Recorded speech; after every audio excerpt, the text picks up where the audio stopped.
Hey y'all, welcome to Friday's Kitchen. Welcome back if you have been here before. In today's video, we are making a sweet potato swirl cream cheese pound cake topped with a maple glaze and chopped pecans. I know it is not fall yet, but we have officially entered the Burr months and I am super excited for this upcoming holiday season. So we're gonna kick it off with this pound cake. If you guys are interested in seeing how I made it, stay tuned. Also, while you're here, I ask that you please take a moment, look down below, consider pressing that subscribe button, join our family, and come back for some more recipes. Now we're going to get started on the sweet potato filling. Again, full recipe will be down below in the description box, but here we have 1 cup of mashed sweet potato. To that, we're going to add 1/2 cup of brown sugar. Gonna mix this in.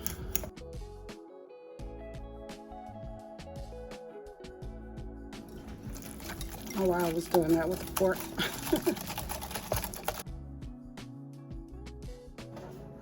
Next, we're going to go in with 2 eggs.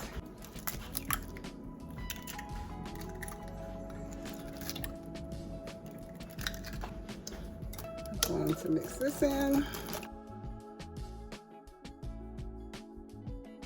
Next, we're going to go in with our 1/2 stick of melted butter.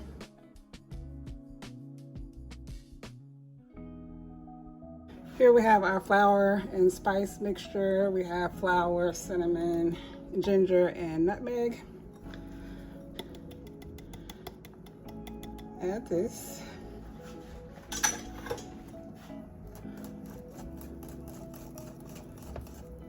Smells so good. And here we have our 1/2 cup of milk.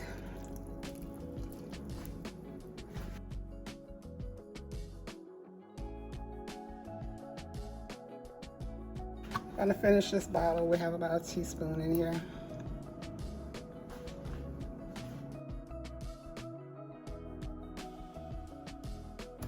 All right, so we're going to set this in the fridge and we're going to go ahead and get started on the cake batter. Here we have the ingredients for the cake. We have 3 cups of cake flour, 1/2 teaspoon of baking powder, 1/4 teaspoon of sea salt, 3 cups of granulated sugar, 6 eggs at room temperature, 3 sticks of unsalted butter at room temperature, 8 ounces of cream cheese at room temperature, and we'll be using 1 tablespoon of this vanilla bean paste. Vanilla extract will work just fine. We're going to start by preheating the oven to 300 degrees. So in the bowl, we have the butter and the cream cheese. I'm going to turn the mixer on, mix until well combined, and then I'm going to go in with the granulated sugar. Once I add the sugar, we're going to let the mixer run for about 5 minutes until the mixture becomes nice and fluffy and lightens in color.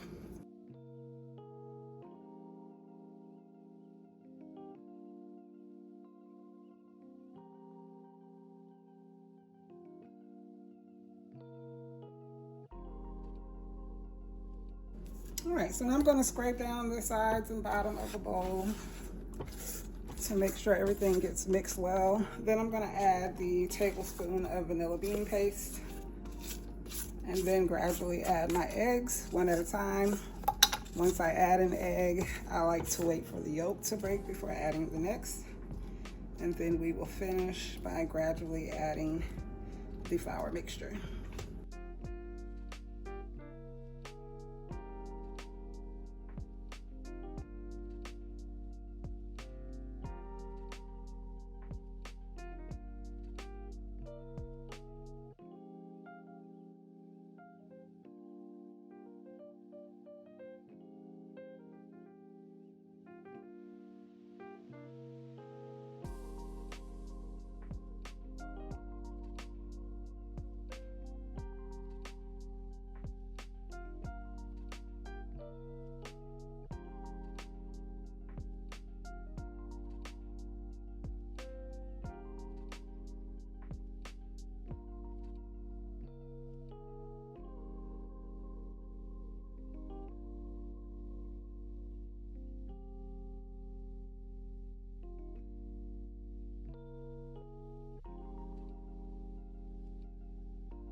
All right, so the cake batter is done. Let me go ahead, grab the cake pan, and we can get this ready to go into the oven. All right, so this is the pan I am going to be using to bake the cake. This is I think it was a 13 to 15 cup pan. The pan that I usually use is an 18 cup, which is perfect for my pound cake recipe. This is a little smaller, so I'm not going to be able to use all of my batter in this. Whatever I have left, I'll just cook in muffin tins or something like that. It won't go to waste. I'll just bake it separately, but I don't want to overfill this and have it spill as it bakes. I will have this link down below in my description box in case anyone is interested in checking it out. We're going to use the butter sugar method to coat the pan. So I'm going to spread room temperature butter all around the pan, and then I'm going to sprinkle cinnamon sugar on top of that, and that is what will keep our cake from sticking to the pan as it bakes.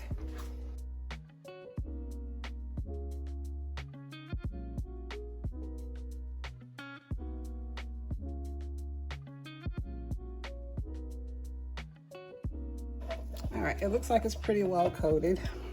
So now I'm going to sprinkle the cinnamon sugar. Once I'm done, if I notice any spots that the butter didn't cover, I will just go in and spray a little non-stick baking spray and then put sugar on top of it, just so I don't mess up the rest of the butter that I have in here by trying to add more butter. So we're just going to coat the pan. Oh my gosh, that smells so good, that cinnamon.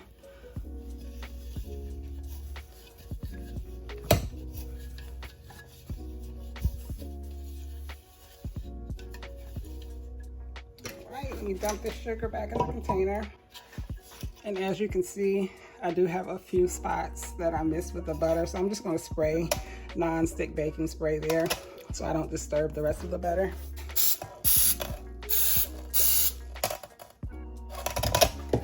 And then I'm just going to go in with some more sugar there.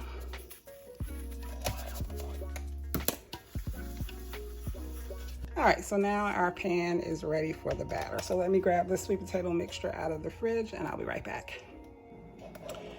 All right, so here we have our pan. We're going to start by adding a layer of the cake batter.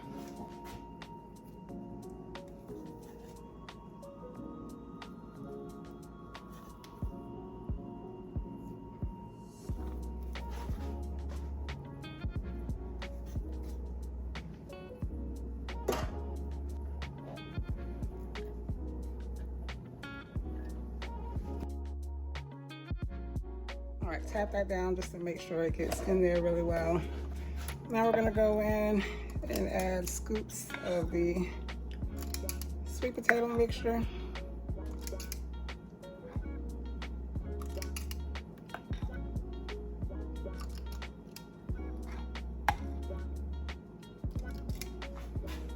And I'm just gonna take my spatula and gently swirl, being careful not to touch the actual pan as I do this, because I don't want to scrape away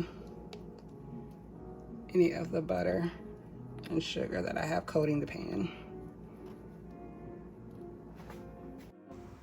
So with this pan being smaller than the one that I typically use, I didn't think that I would be able to get all the cake batter in, but as I popped up on the screen earlier, I let you guys know that I actually was able to use all the cake batter and the cake did not spill over as it baked, but I did end up with a lot of extra sweet potato mixture. I think I probably could have included it in the cake. Really not sure how much of a difference it would have made if I used all of it. So I did just want to give you guys that heads up. I used maybe half of the mixture that I made. So if you're feeling a little more adventurous than I was, you can use it all. Or if you have a larger pan, you can definitely use it all, or you can try to figure out how to cut that recipe in half. But the recipe that I include in the description box below will be the quantity that I actually made in this video. Yep, so that's all of the cake batter actually. So I'm just going to carefully spread this around.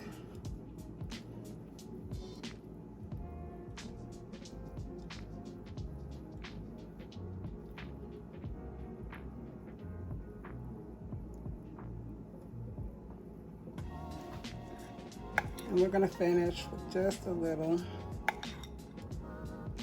of the sweet potato, not as much as we did before.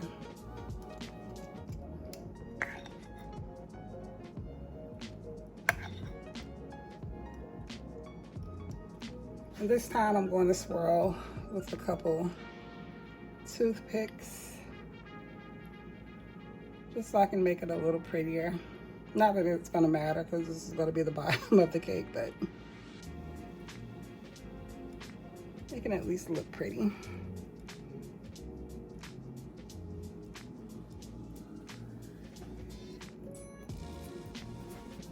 All right, so here is our cake ready to go into the oven. Again, the oven has been preheated to 300 degrees. This will bake for about an hour and a half. I'll adjust that time as needed, but as always, I'll let you guys know exactly how long it takes in my oven when I remove it. While the cake is in the oven, we're gonna go ahead and get started on the maple glaze. So here I have 2 tablespoons of melted butter, 1/3 cup of maple syrup. To this, I'm gonna add 1 cup of powdered sugar, and I am just going to mix until everything is well combined and let that cook down a bit. Once it's done cooking, probably about 5 minutes, I'll turn the heat off and I'll go in and add a teaspoon of vanilla extract. Then I'll transfer that to another dish and we'll just have that sitting aside cooling. So it'll be ready to use once our cake comes out of the oven and it cools.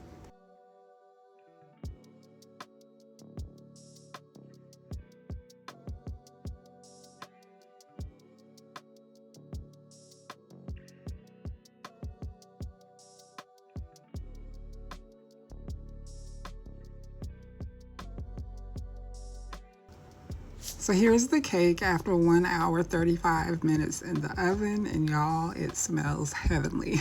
I'm gonna leave it in the pan for 15 minutes and then I will turn it out onto a cake board.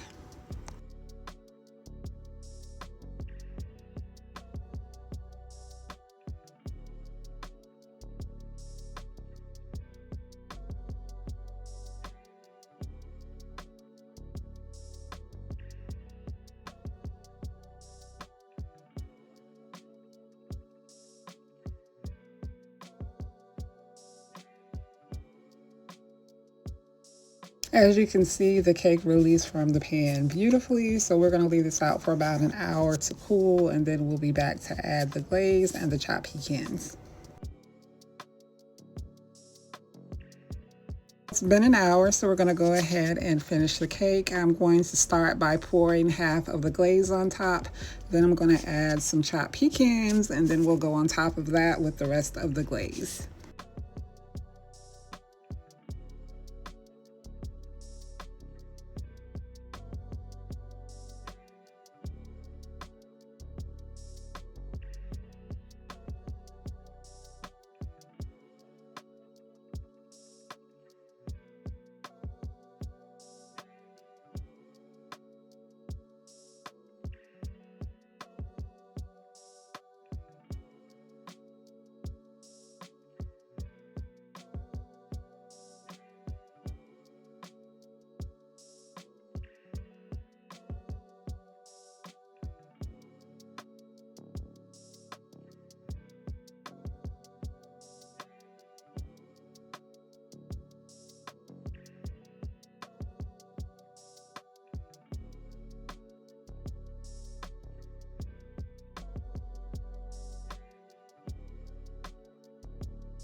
We've made it to the end of the video. Here we have the finished product, our sweet potato swirl cream cheese pound cake topped with a maple glaze and chopped pecans. First and foremost, I have to tell y'all that this cake was absolutely delicious. My family went on and on about how good it is, so this is one that I highly recommend you guys include this holiday season for whatever event you may be attending. Super moist. The sweet potato swirl, which you'll see coming up, was absolutely beautiful. The maple glaze had such a good flavor. But yeah, I highly recommend you guys give this recipe a try. If you enjoyed today's video, don't forget to hit that like button before you leave.